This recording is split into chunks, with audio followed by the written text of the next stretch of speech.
పుండు ఎక్కడుంటే మందు కూడా అక్కడనే పెట్టాలనే ఉపాయం చేసింది ఢిల్లీ సర్కారు. రోడ్ల మీద గప్ప గప్ప పొగిడ్చి పబ్లిక్కు మొసమర్రకుంట చేసే పాత బండ్ల ఆటలు ఇప్పుడు చెల్లకుంట చేస్తున్నది. ఇక చూడుండ్రి, బంకుల కాడ బ్యానర్ల మీద ఏం రాసి పెట్టిండ్రో. 10 ఏండ్లు దాటిన డీజిల్ బండ్లకు, 15 ఏండ్లు దాటిన పెట్రోల్ బండ్లకు జూలై 1వ తారీఖు నుంచి బంకులలో ఇంధనం పోయారట. అంటే ఇక నుంచి బోరుకొచ్చిన బండ్లు రోడ్ల బోరు కొట్టినాయి అన్నట్టు. రాక్షస బొగ్గును మండిస్తే వచ్చేంత పొగ నిడిచే బండ్లు రోడ్ల మీద తిరగాయి అన్నట్టు. సర్కారు ఎన్ని తీర్ల ఆఫర్లు పెట్టి పాత బండ్లు ఇచ్చి కొత్త బండ్లు కొనుండ్రి అని మొత్తుకున్నా ఇనకుంట ఇష్టం వచ్చినట్టు రోడ్ల మీద తిప్పుతున్నారు కదా.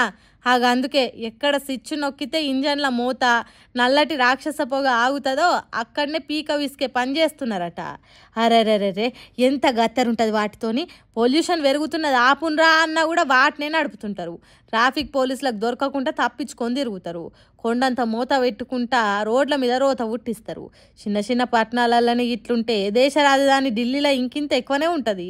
చలికాలం వచ్చిందంటే సావు మరణమవుతుందాడా. పొల్యూషన్ పెరిగి ఢిల్లీలో క్యాన్సరు, ఊపిరితిత్తుల రోగాలు ఎక్కువైతున్నాయి. బయటి దేశాల నుంచి రావాలనుకునే ప్రెసిడెంట్లు, బిజినెస్ మ్యాన్లు రాకుండానే ఉంటున్నారు. ప్రపంచంలోనే ఎక్కువ పొల్యూషన్ ఉన్న నగరాలల్లో ఢిల్లీ ఫస్ట్ ఉంటున్నది. అది తగ్గించడానికే ఈ ఉపాయం చేసిండ్రట.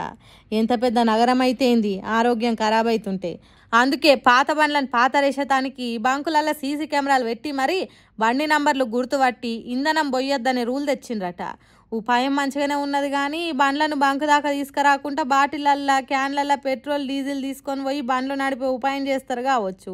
మరి దాన్ని ఎట్లా కట్టడి చేస్తారో చూడాలి. ఢిల్లీలో పెట్టిన రూలు దేశం అంతటా పెడితే కొద్దిగానన్నా పొల్యూషన్ తగ్గుతుందని అంటుర్రు. పర్యావరణం పాడు కావద్దని కోరుకునేటోళ్ళు. మరి ఏమవుతుందో చూడాలి.